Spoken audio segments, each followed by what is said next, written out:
Olá, estamos aqui novamente para trazer para vocês o podcast Trívia Vozes da Sabedoria. Eu sou Andréa Zaino, alta sacerdotisa de bruxaria, zeladora de santo de Umbanda, mas hoje nós estamos aqui para dar continuidade àquilo que viemos falando no nosso último episódio.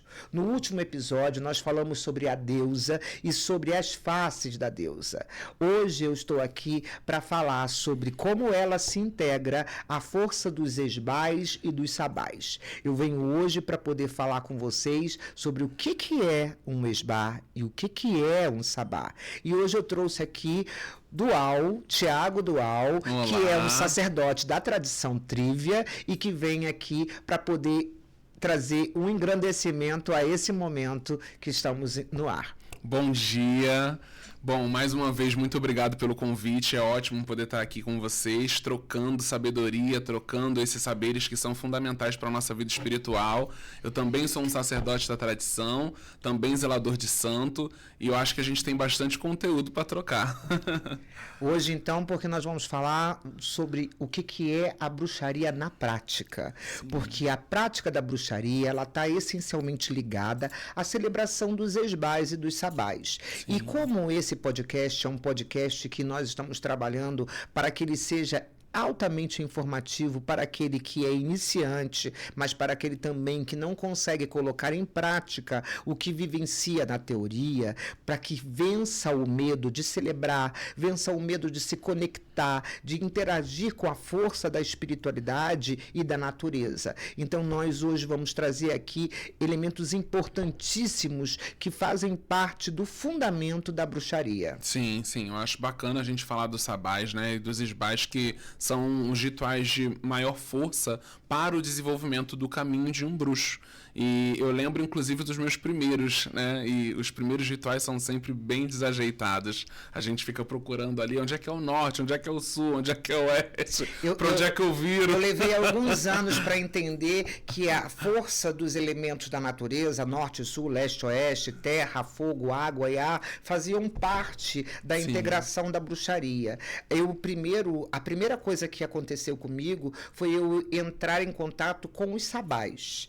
Porque os sabás, eles fazem parte do calendário da bruxaria. E o calendário da bruxaria, ele é nominado como roda anual.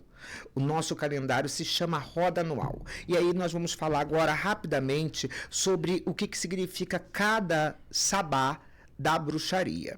Eu vou nomear aqui, vou falar algumas coisas e depois a gente vai conversando sobre esses temas. Nós somos divididos, são 8 os sabás da bruxaria e são eles que vêm trazendo o contexto do desenvolvimento da roda anual, que é esse calendário que ele tem uma duração de 366 dias, um ano e um dia. 13 luas. Então, essa força que imprime essa energia desse girar da roda anual, e é por isso que nós chamamos de roda anual, porque ela gira, nós estamos todo momento fazendo esse movimento de desenvolvimento em nossa vida. Então, nós temos 4 sabás maiores e 4 sabás menores. Os 4 sabás maiores são Soen, que aqui no hemisfério sul nós celebramos em 1º de maio. Aí você pode me dizer, mas o Soen, ele é no dia 31 de outubro. É no dia 31 de outubro no hemisfério norte. Mas se você quer celebrar o Soen no dia 31 de outubro, ótimo para você. Certo ou errado, isso quem diz é a sua força, a sua energia e a sua essência. Nós não estamos aqui para dizer o que é certo e o que é errado. Nós estamos aqui para colocar como nós trabalhamos isso na nossa vida, no nosso praticar diário, né? Então, o nosso Soen, ele é celebrado no dia 1º de maio. Ele é o ano novo da bruxaria. Ele é onde nós iniciamos as coisas. Nós damos início à nossa roda anual. Temos o Imbolc, que acontece em 1º de agosto, que é um ritual de fertilização, um ritual de grande energia, de entrega. Temos Beltane. Beltane é celebrado no dia 31 de outubro e ele simboliza a força da energia da integração do Deus e da deusa, é a energia da procriação, é a energia do amor.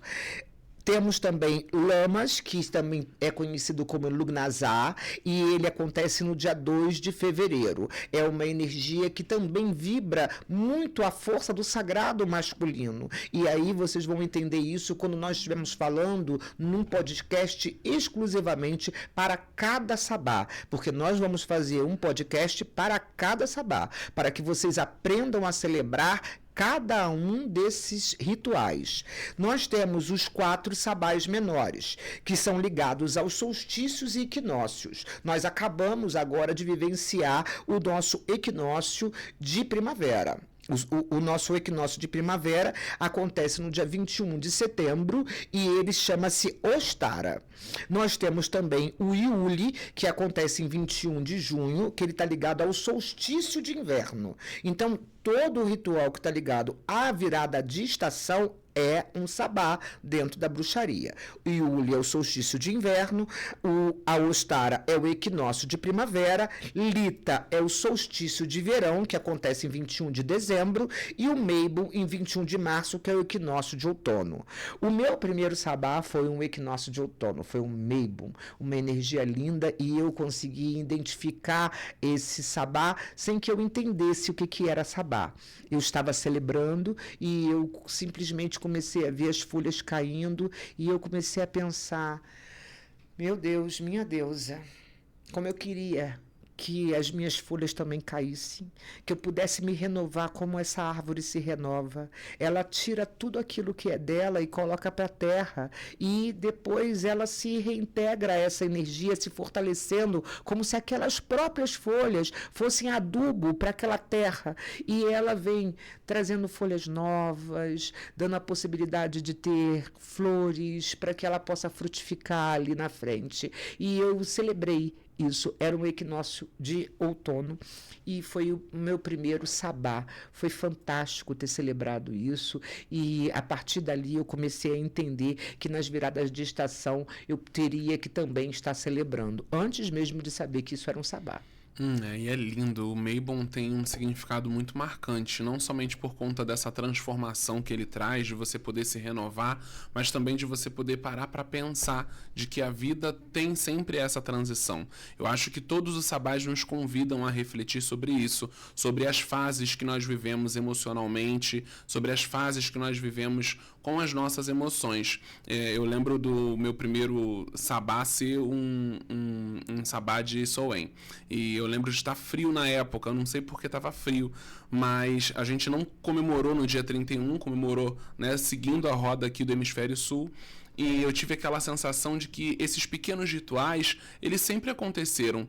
Eles sempre acontecem de alguma forma dentro das nossas casas. Toda vez que tá frio, a gente sempre pensa naquela sopa de ervilha, né? Para quem gosta de um chazinho, sempre pensa num chá. E fazer isso sempre no frio, nossa, é tão gostoso, é tão familiar, né? E a gente faz isso, a gente comemora isso. Quando a gente está celebrando um sabá, o que a gente está fazendo é só reproduzir uma prática ancestral, uma tradição milenar, onde a gente consegue olhar tanto para dentro, quanto também contemplar a natureza, né? E essa mudança que ela nos traz. Eu acho isso muito lindo. Sim, e um bruxo, uma bruxa, independente da tradição que ele professe, daquilo que ele siga, ele tem que estar conectado com essa energia, porque essa é a energia do universo, essa é a energia que o universo traz para a Terra, do movimento do girar da Terra, da translação. É o movimento que faz com que a gente consiga entender que nós também somos cíclicos, porque Sim. a Terra é cíclica.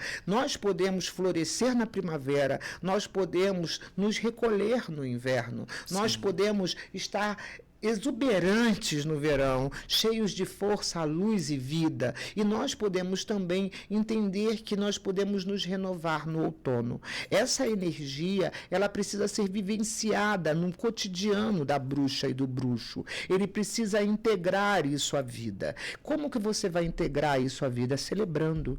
Quando você começa a celebrar, você está dando permissão à espiritualidade para agir na sua vida, operando as transformações que são necessárias no seu dia a dia, no seu interior, no seu subconsciente e no seu exterior também.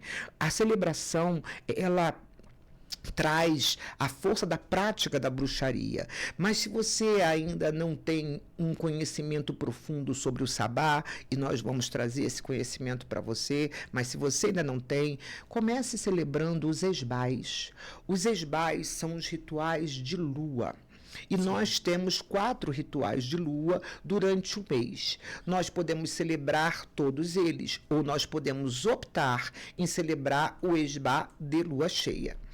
Então, nós temos aqui uma energia que vai da minguante, à crescente, à nova e à cheia. Dentro da energia da espiritualidade, da deusa, essa é um movimento que fala sobre as mudanças que ela opera no nosso dia a dia. Nós somos pessoas mutáveis.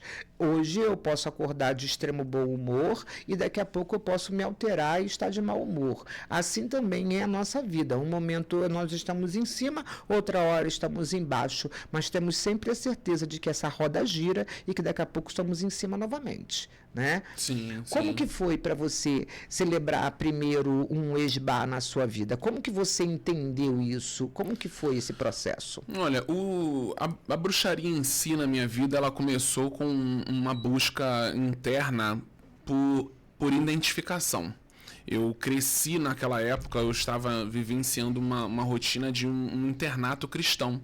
E tudo que eu via fora de mim não combinava com o que eu sentia, não combinava com o que eu pensava, com o que estava aqui dentro, pulsando. Até eu encontrar um livro de bruxaria e ler esse livro e me identificar com ele. E qual foi esse livro? O Poder da Bruxa, de Laurie Cobalt. Foi o meu primeiro livro de bruxaria. Eu tenho um orgulho desse livro porque ele me ensinou a perceber o que eu já sentia, mas não entendia, né? Sim. E aí ele me trouxe a percepção. Então a percepção que ele me trouxe foi trazendo esse desenvolvimento. Mas o meu primeiro ritual de bruxaria foi poder sentar e meditar. A primeira vez que eu me conectei de fato com essa força, sentar, meditar e visualizar os chakras dentro de mim e alinhar o meu corpo chakral. Foi a primeira prática que eu fiz e através disso que eu consegui me identificar, inclusive, com a meditação sendo uma ferramenta fundamental para o desenvolvimento mediúnico dentro do caminho da bruxaria. Eu não entendia antes. E aquelas pessoas que não conseguem meditar? Eis a questão. Eu já tenho muitas pessoas que me perguntam isso, né? Porque não conseguem manter o foco, a concentração. Aí eu ficava, caramba, como é que eu vou passar isso para as pessoas? Porque eu só consegui alcançar esse desenvolvimento meditando, trazendo isso para dentro. E hoje em dia eu percebo que falar sobre isso, como por exemplo essa oportunidade de estar aqui falando no podcast sobre a bruxaria, sobre esse desenvolvimento, é algo que poderia ter agregado muito valor na época que eu estava lá, lendo o livro e praticando sozinho, meditando sozinho. Para essa galera que não consegue se conectar ainda com a meditação, eu acho que essa é a forma mais prática, né, e forte de conseguir absorver algum conteúdo e conhecimento que possa trazer valor para o seu desenvolvimento. Ouvindo quem já está vivendo, quem está praticando, quem já faz isso há algum tempo. E o meu primeiro ritual com a lua cheia, com o esbá, eu tinha um copo com água e um copo com leite. E foi a primeira oferenda que eu fiz a deusa, né? Um copo de água, um copo de leite e uma vela. E naquele copo de água, naquele copo de leite, eu consegui ter uma meditação de retorno ao útero. Acho que é a primeira meditação que muita gente trabalha quando está pensando ali uma conexão com a deusa, né? Pensa o útero, pensa a árvore, a raiz da vida, eu não né? sei porque o meu processo foi completamente inverso. A deusa entrou na minha vida e depois é que eu fui entender quem ela era. Então, eu não fui atrás dela, ela que me puxou Sim. de alguma forma, né? Sim. E para eu vivenciar a experiência com a lua, eu só entendi a lua cheia. Eu fiquei durante muito tempo só celebrando a lua cheia e entendendo que ela era a plenitude da energia de cura.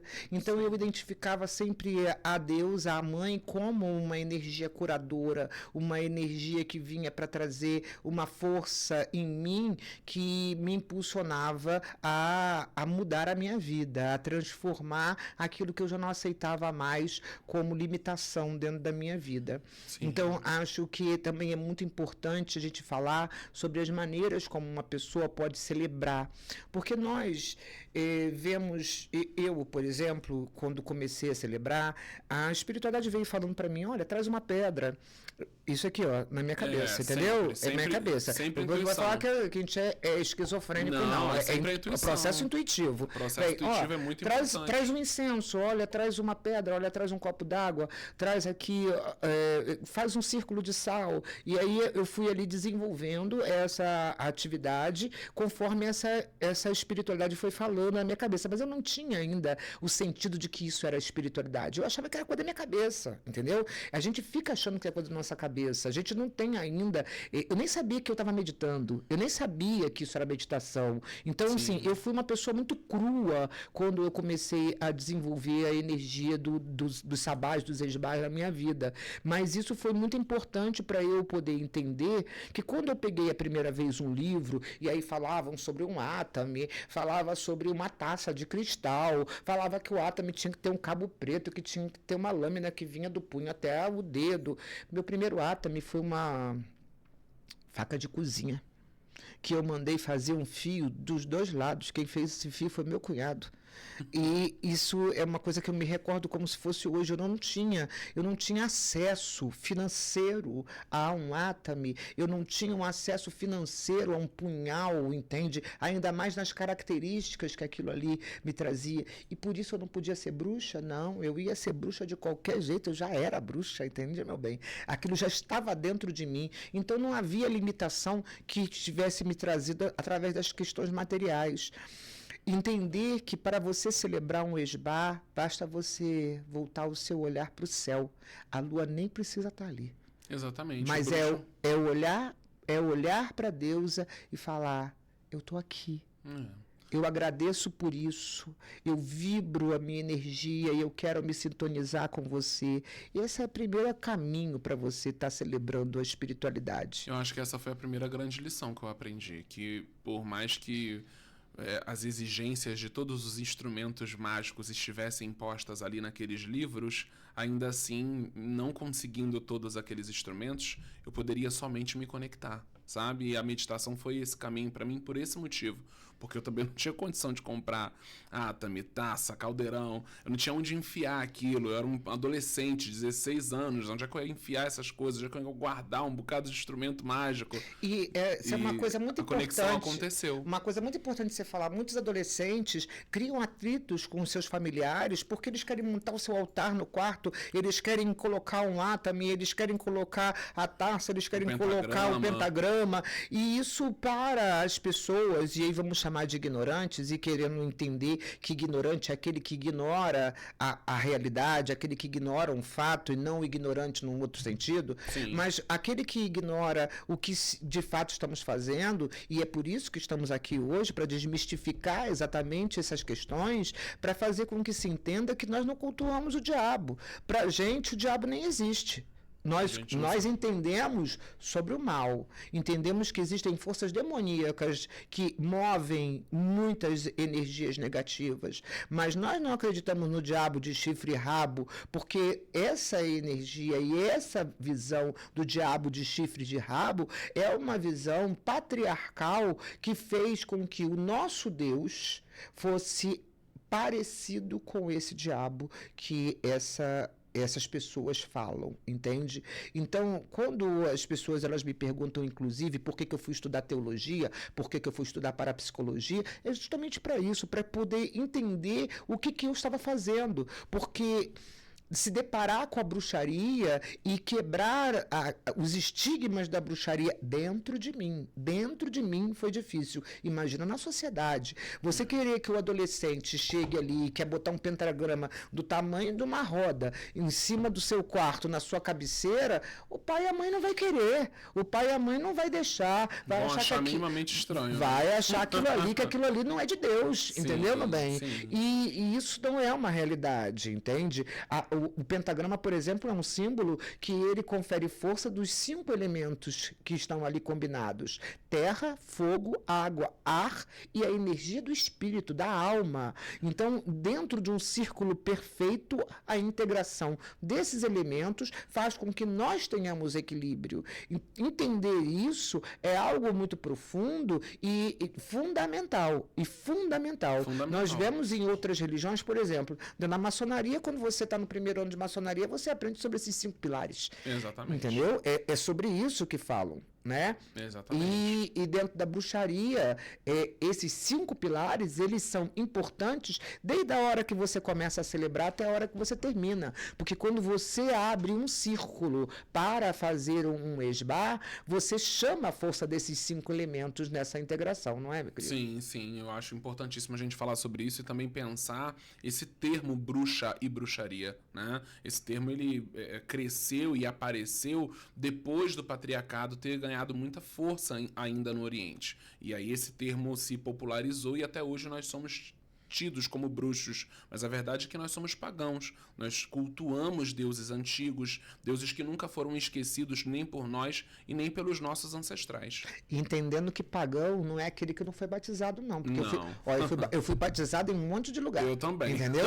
Então, pagão é aquele que cultua a terra, Sim. que se integra na força da terra, na força dos elementos e da natureza. Bom, esse papo tá maravilhoso, mas o nosso tempo aqui é curto, mas eu quero que vocês entendam que toda semana nós vamos estar trazendo para vocês ensinamentos profundos sobre as práticas da bruxaria e entendendo que isso aqui é mais do que um podcast. Isso aqui é a entrega do nosso conhecimento a vocês. E eu espero que nós possamos alcançar o máximo de pessoas possíveis e que nós possamos ser auxiliares no caminho daquele que quer percorrer o caminho da Deus, o caminho da arte.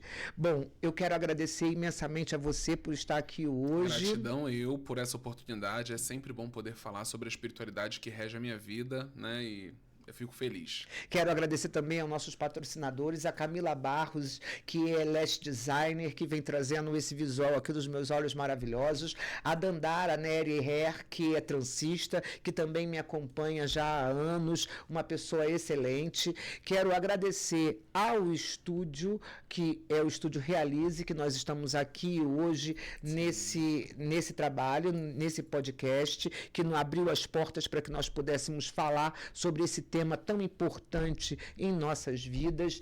Esse aqui é o meu número de atendimento, onde vocês podem marcar consultas comigo.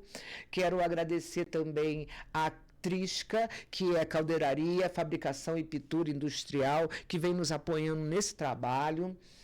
Agradecer também a Flor de Zaira, que é psicóloga analítica, curandeira, ginecologista natural, que esteve aqui conosco falando sobre ginecologia natural e sobre espiritualidade. A De Noite Entregas, que é o trabalho de entrega delivery em Lumiar, Nova Friburgo. Peçanha Imóveis, um Peçanha corretor com transparência na realização da compra da sua casa própria.